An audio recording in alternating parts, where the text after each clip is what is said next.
23 ডিচেম্বৰৰ পৰা পথালিপাহাৰ অঞ্চলৰ দিলীপপুৰ প্ৰাথমিক বিদ্যালয়ৰ গৌৰৱোজ্জ্বল সোণালী জয়ন্তী উদযাপনৰ প্ৰস্তুতি। লখিমপুৰ জিলা পথালিপাহাৰ অঞ্চলৰ দিলীপপুৰ প্ৰাথমিক বিদ্যালয়ৰ গৌৰৱোজ্জ্বল সোণালী জয়ন্তী উদযাপনৰ পূৰ্ণ প্ৰস্তুতি।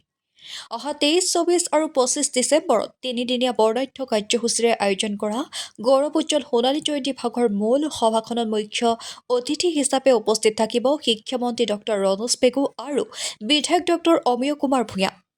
প্ৰথম দিনৰ বিভিন্ন কাৰ্যসূচীৰ লগতে নিশালৈ সৃষ্টিশীল আধুনিক নৃত্য প্ৰতিযোগিতা অনুষ্ঠিত কৰিব বুলি জনাইছে।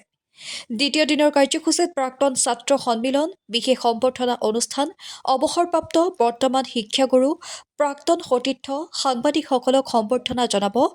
নিশালৈ নপুৰণি ছাত্ৰ-ছাত্ৰী আৰু শিক্ষাগুৰু সমাৰোহেৰে চিৰাজ নামৰ নাটকখন মঞ্চস্থ কৰিব। তৃতীয় তথা অন্তিম দিনৰ মূল সভাৰ পাছতেই নিশালৈ আমন্ত্ৰিত শিল্পীসকলৰ দ্বাৰা শ্ৰী শ্ৰী কৃষ্ণৰ ৰাসলীলা প্ৰদৰ্শন কৰিব বুলি বিদ্যালয়খনৰ প্ৰধান শিক্ষক দুলাল বৰাই জনাইছে।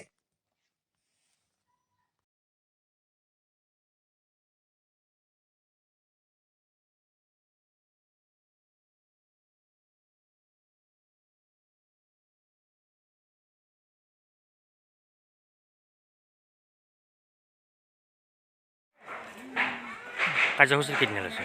আমাৰ কাৰ্যসূচী তিনিদিনীয়া কাৰ্যসূচীৰে আয়োজন কৰা হৈছে। প্ৰথম দিনা আমাৰ ছাত্ৰ ছাত্ৰীসকলক লৈ ছাত্ৰ সন্মিলন অনুষ্ঠিত হ'ব। দ্বিতীয় দিনা প্ৰাক্তন ছাত্ৰ ছাত্ৰীসকলক লৈ পেলাই তেওঁলোকৰ এখন প্ৰাক্তন ছাত্ৰ সন্মিলনী অনুষ্ঠিত কৰা হৈছে। তৃতীয় দিনা আমাৰ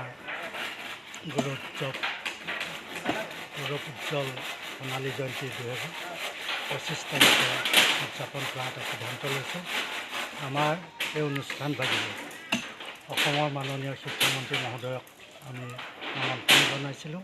তেখেত ইতিমধ্যে আমাক আহিম বুলি কথা দিছে। তেখেত আমাৰ মূল মিটিঙত মূল সভাত উপস্থিত থাকিব।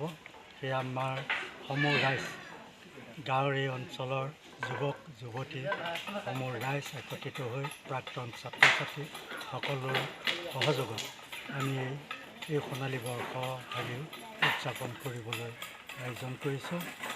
ইয়াত আমাৰ এতিয়া বৰ্তমান পৰ্যায়লৈকে কাম বন চলি আছে।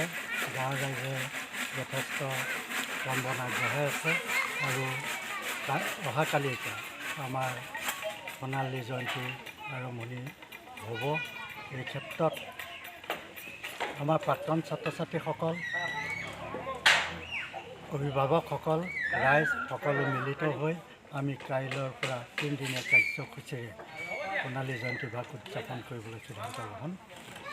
বিদ্যালয়ৰ গৌৰৱোজ্জ্বল 50টা বছৰ অতিক্ৰম কৰিছে। অহা কাইলৈৰ পৰা আমাৰ কাৰ্যসূচী আছে। প্ৰথম দিনৰ কাৰ্যসূচী ইতিমধ্যে চাই গৈছে। আমাৰ তাৰপিছতে দ্বিতীয় দিনা অৰ্থাৎ 24 তাৰিখৰ দিনা ডিচেম্বৰ আমাৰ প্ৰাক্তন ছাত্ৰ সন্মিলন হ'ব আৰু মই সকলোকে আপোনালোকৰ জৰিয়তে আহ্বান জনাইছোঁ, যিসকল প্ৰাক্তন ছাত্ৰ ছাত্ৰী আছিলে এই বিদ্যালয়ৰ অতিক্ৰম কৰি যে অসমৰ বিভিন্ন প্ৰান্তত আছে, আপোনালোক সকলো আহক, আমাৰ অনুষ্ঠানভাগে সহযোগ কৰক। লগতে সমূহ ৰাইজ শুভাকাংক্ষীক আমি আমন্ত্ৰণ জনাইছোঁ। লগতে আমাৰ 25 তাৰিখৰ সোণালী জয়ন্তীৰ যিভাগে আমাৰ মূল সভা অনুষ্ঠিত হ'ব, সেই সভাত অসমৰ মাননীয় শিক্ষামন্ত্ৰী ৰণোজ পেগু ডাঙৰীয়া উপস্থিত থকাৰ কথা ইতিমধ্যে সদৰি কৰিছে। লগতে লখিমপুৰ জিলাৰ উপায়ুক্ত মহোদয় আমাৰ মাজত থাকিব, প্ৰদান বৰুৱা সাংসদ তেখেত আমাৰ মাজত থাকিব, আমাৰ সন্মানীয় বিধায়ক মহোদয় থাকিব। গতিকে আমি সকলো ৰাইজৰ উপস্থিতি কামনা কৰিছোঁ।